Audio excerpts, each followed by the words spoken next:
Chair, the meeting is now live. Thank you. So agenda item 1, apologies. Are there any apologies from the floor? No, and there's no hands up. I know we have an apology from our Vice Chair, and I think there were another couple of apologies noted earlier in the pre-meeting. Was it Sharon Gorman? Chair, Yeah. it was Sharon O'Gorman and Olga Murta. Yeah. Yes, that's right. So could those all be noted, please? I think that was everyone. Yep. So agenda item 2, declarations of interest. So has anyone any declaration of interest from the floor? No? Happy enough to move on then quickly to agenda item 3, and this is a Northern Ireland Audit Office report that they want us to consider. And Gary Curry, you going to take that one for us, please? Yes, Chair. Thank you very much. I'm new to the council audit, of course, this year. So you'll be seeing me. I'm replacing Cathy Doyle as manager for the audit. So it's good to be here. We've got an audit strategy document relating to external audit for 2020-21. So I'll take a quick run through the document if that's okay, highlight the more important points and take questions at any stage if that's okay. At this point, I'd like to point out that we've already met, the audit team's already met with Dominic, Liam and Leanne, and I thank them for their input into the document. So going to the middle of page 2, we set out the purpose of the audit strategy document, including how we plan to carry out the external audit, including how we will be addressing significant risks. And we'll come on to that in a little bit more detail later on in the document. It also addresses how we plan to carry out the audit of proper arrangements and improvement audit and assessment.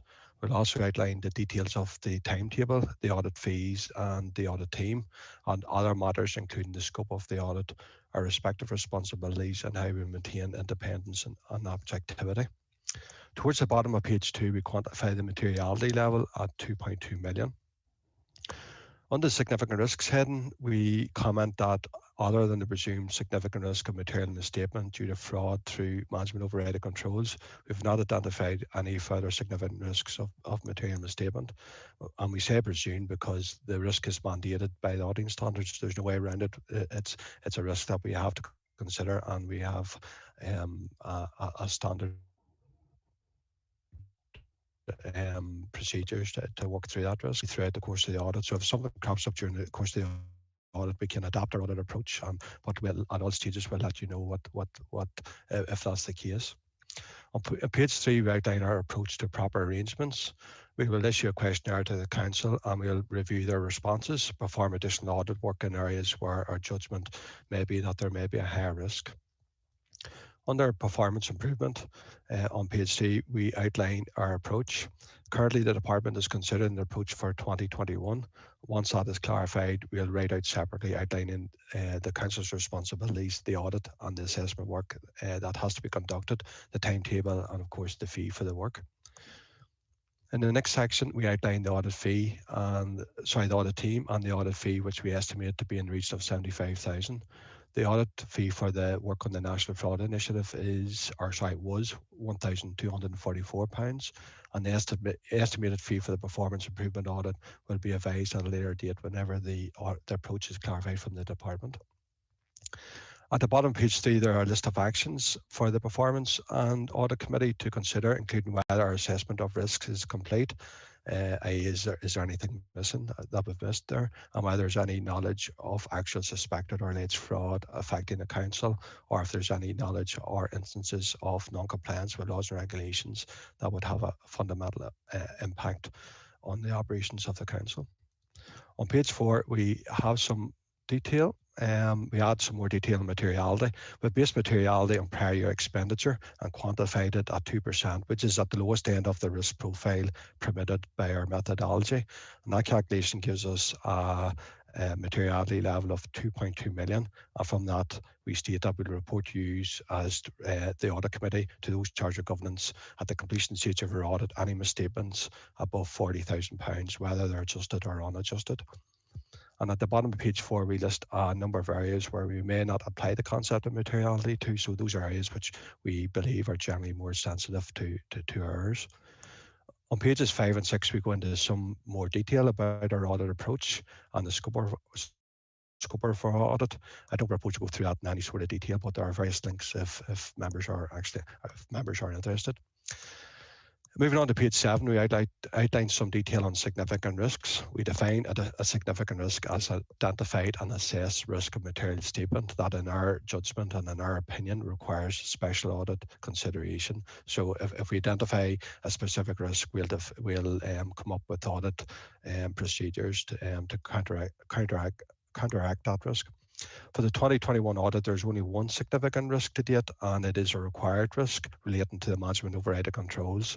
We also outline our response to that risk, which includes it's a standard approach, testing journal entries and adjustments, reviewing accounting estimates, and considering significant transactions that are outside the normal course of business or appear to us to be unusual.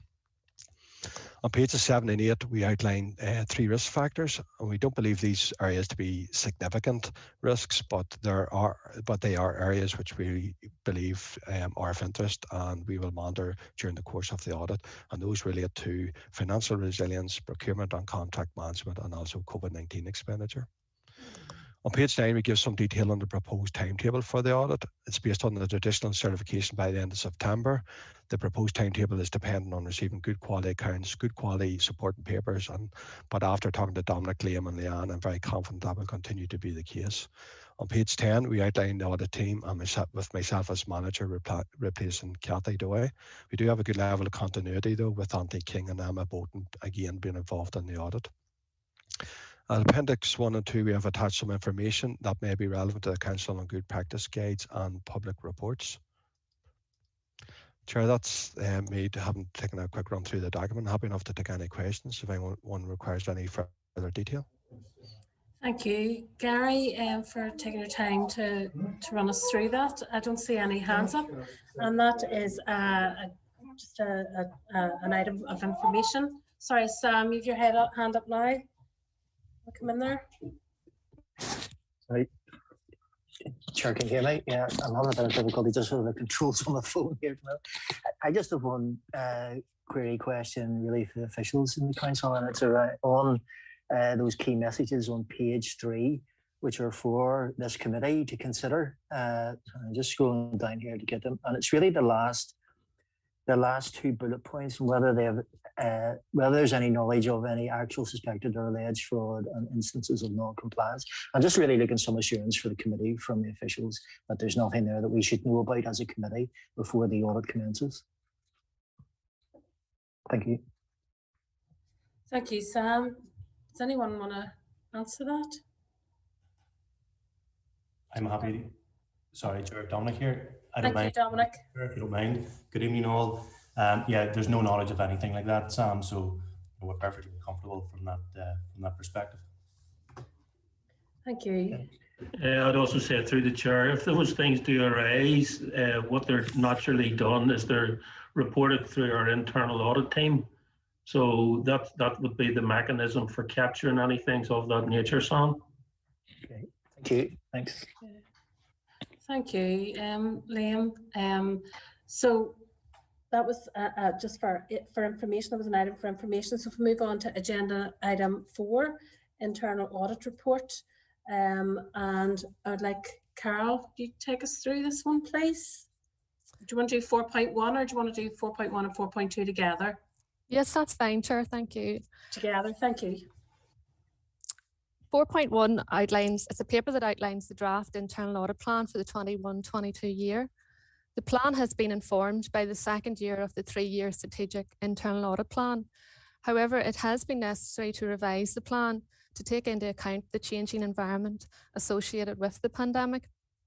The plan does continue to be risk-based, taking into consideration the key risks to Council. At Appendix 1, it outlines the audit areas planned for the year ahead. In addition to the planned audit work, the proposed plan includes provision for some deferred audits from 21-22 year and some carryover audit work not expected to be completed by the end of March. It also includes follow-up audits for any remaining limited audits. It includes annual audit requirements such as PCSP and SOAR, any service requests identified through the consultation process with management, and includes provision for advice, consultancy work, and also investigation work. It also includes provision for planning, section management, training, quality assurance, and reporting. As with previous years, external resources will be used as necessary to fill any resource gaps and ensure adequate delivery of the audit plan. It is important that the plan is flexible and is continually reviewed to ensure that it remains aligned to corporate risks, operations, systems, and controls. This is considered particularly important given the effect of the COVID pandemic during 2021 and the ongoing impact this may have on the risk the Council faces. Progress on the completion of the internal audit plan and any revisions will be brought back to the committee. This is a decision item and members are asked to consider and approve the internal audit plan for 21-22. Happy to take any questions. Thank you. Thank you, Carol and Tracy. Do you want to come in first? Thanks, Chair. Carol, I just want to ask, I know the NIAO strategy includes risks around the COVID-19 grants and that they'll be looking at that, but do any of these areas in the internal audit plan cover COVID grants and expenditure for next year?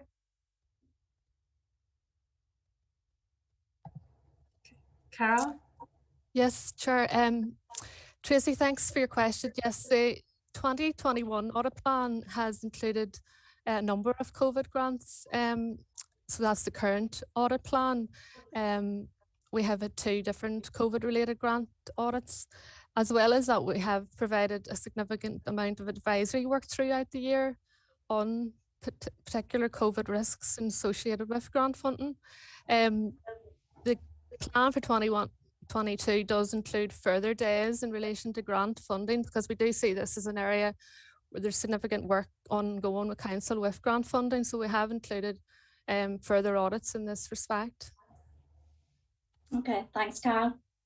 Thank you. Thank you, Carol. Thank you, Tracy. Sam? Thank you, Chair. It's just around the paragraph in the report 4.1.2 where it mentions internal audit resources, which are currently 2.5, and the plan is based on resources of 3.5 by September 2021. I know it does go on to say that there's an external contract for resource gaps. So I'm just wondering, is there anything around that? Is there recruitment in place or happening at the minute for someone else to come in by September? And really what that's leading me on to is, if the resources aren't there, does that have an impact then on the overall assurance that might be provided at year end by internal audit? Thank you. Thank you, Sam. Through the chair, yes, we have plans in place to recruit a trainee internal auditor. Now that post has been delayed due to the COVID pandemic. We have put a timescale in as September 21 for that filling of that post, and we are confident that we will get that additional resource in place. We do have the added comfort that we have the external contract with the provider as we see fit to fulfill any gaps. So we would be confident that we'll be able to deliver the plan, and we have based it on the number of days that we propose to have. Thank you. Thank you. Alderman Anderson? Was it a question? Thank you, Chair, and thanks, Carol, for your report.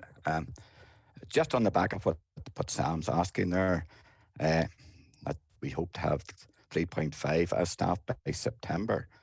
Is that the staff that normally we would require, that resource that we require, with the carryover of some work? Will we be able to catch up on that carryover work with 3.5, or will that entail external staff? Or really, what I'm asking is what is the resource numbers? Is it 3.5 or more? Thank you. Thank you, Karen. Oh. It's through the chair. 3.5 would be our ultimate expectation to have. we're fairly confident we'll have that in place. We do have the external contract. We don't plan to use the external contract at the beginning of the year. So the trainee is appointed, it would be used maybe from September onwards if we do need it. But yes, 3.5 auditors would be ideal and should be sufficient to deliver on the plan.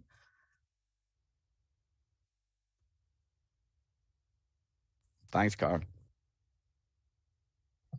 Thank you for your question. Councillor Greenfield? Yeah, thank you, Chair, and thank you for the report. I'm happy to propose that we accept this report. So for the record, thank you. Thank you. So this is an item for decision. So we'll have Councillor Greenfield propose it. Have we a seconder? Okay, Councillor Keating, you happy to second that? Is that okay? So item 4.2, also another item for decision. Carol, or did you take both of them? Yes, thank you, Chair. This is the updated internal audit charter. The public sector internal audit standards requires internal audit to have an internal audit charter. The charter defines internal audit's purpose, authority and responsibilities within council. It is a requirement of the standards that the charter is reviewed annually and that the Performance and Audit Committee review and approve the charter on an annual basis. Members should note that the charter has been reviewed and is up to date with no significant amendments and conforms to the requirements of the public sector internal audit standards. Members are asked to approve the internal audit charter. Thank you, Carol. I don't have any hands up, but this is an item for decision, so I also need a proposer and seconder for this. Alderman Anderson. Yes, thanks, Carl, for that. And the charter up to date and everything seems in order. So I'm happy to propose. Thank you. And Councillor Greenfield. Thank you, Chair. Yeah, I was just going to happy to propose or second that, so happy to second. Thank you. Thank you. So we'll have a proposer and a seconder for that. Okay, and no further hands up. So we'll move on to an item for information, item 4.3, an update. And again, Carol, you're going to take us through this one. Thank you, Chair. This paper provides members with an update on the current NFI exercise, which commenced in October 2020 and involves data being extracted from the Council's financial system and submitted to NFI for analysis. Matches have been reported back to Council, and internal audit has discussed the matches with relevant staff and have proposed that all 70 high-risk matches are investigated along with a sample of the lower risk matches. At this stage, investigation into matches are well progressed, and to date no issues have been identified. An action plan outlining the timeframe for the completion of the process is attached at Appendix 3. Updates on the progress of the exercise will be brought back to future Performance and Audit Committee. Members are asked to note the progress on the 2021 NFI exercise. Thank you, Carol. And I'm not seeing any hands up here, but we're all happy to note. Happy enough? Yep. So move on now to agenda item 5, the risk management report, and Martina is going to present that to us. Again, do you want to, these are both items for information, do you want to take them separately or together? I can take them together, Chair. Thank you. Thank you. So good evening, members. Yes, these are two items for noting. The first one is a revised risk management policy, which has, it's been brought for your attention tonight, members, for information. It has already been approved by the Governance Committee earlier this month, and it'll go through to full council then at the end of the month. It is just a revision against some best practice guidance that has come out, but you can see in the detail of the report there's very little change, very few amendments that had to be made. So that's for information. So, but happy to take any questions in relation to that. So. I'm not seeing any hands up here. Just scroll down actually. No hands up. So are we happy to note then? Was that 5.1 and 5.2? Sorry. No, not yet. I'll move on to. You're all right. That's fine. So the 5.2 report is the regular quarterly risk management report.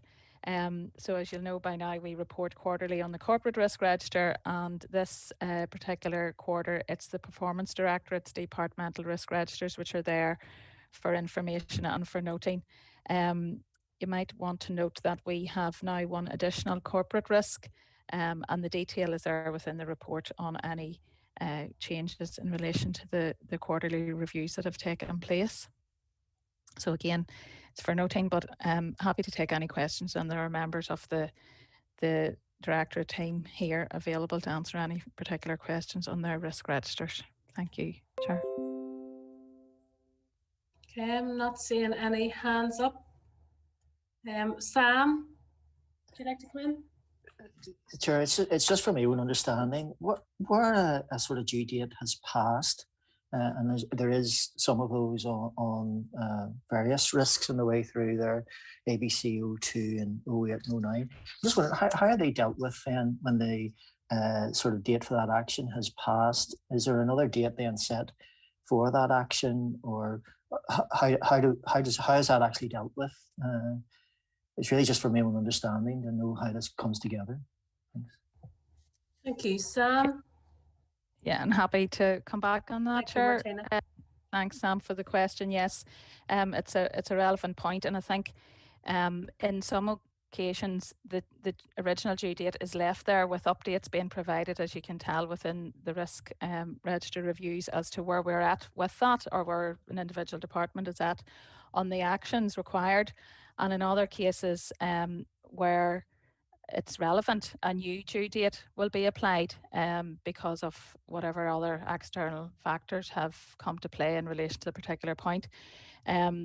Obviously, you would note that throughout the organisation, especially in the past year, there'd be a number of actions through business plans and other work of council that we've had to reprioritise or devote resources in other ways to the pandemic approach to dealing with the response and recovery. So, you know, they may well be reasons for delay. And another, you know, in some, it just depends on the individual risk register or the individual corporate risk. But suffice to say that when these are revised quarterly, the information is up to date, and you'll have the up-to-date information in relation to what the position is in relation to that particular risk, you know, in the interests of openness and transparency. Thank you for that. And Tracy, do you want to come in? Thanks, Chair. I just wanted to make a general comment about the risk management policy. I thought it was very well laid out and easy to understand, and was pleased to note that the contract management new risk reflects the internal audit findings and the NIO findings of recent reports. So I was just pleased to note that. So. Thank you, Tracy. Thank you. And no further hands up, so we're happy to note those three items. And now I'm going to move into the confidential items of business. So I'd like to seek a proposer and a seconder to go into committee. Councillor Greenfield proposing, and a seconder. Councillor Keenan, thank you. So members and online viewers, in accordance with Schedule 6 of the Local Government Act, we will now be moving into a confidential session of the council. This means it will be turning off the public feed of the meeting. This will be returned when the meeting is restarted. So can I ask the ICT officers to please turn off the feed and confirm with me when the confidential section of this meeting can proceed?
an open session.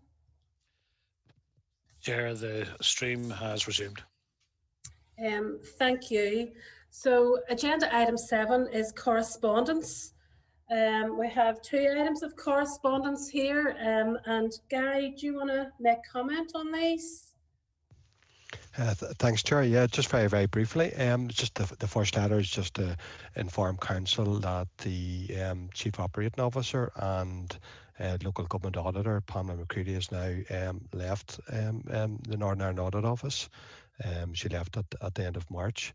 And there's a recruitment exercise already ongoing, which should be filled shortly. The second letter is relating then to Pamela's departure and the appointment of Colette Kane then as local government auditor as well. Thank you, Gary. And just on behalf of this committee, I'd like to wish Pamela all the best in her new position and her new role, and also to Colette as well.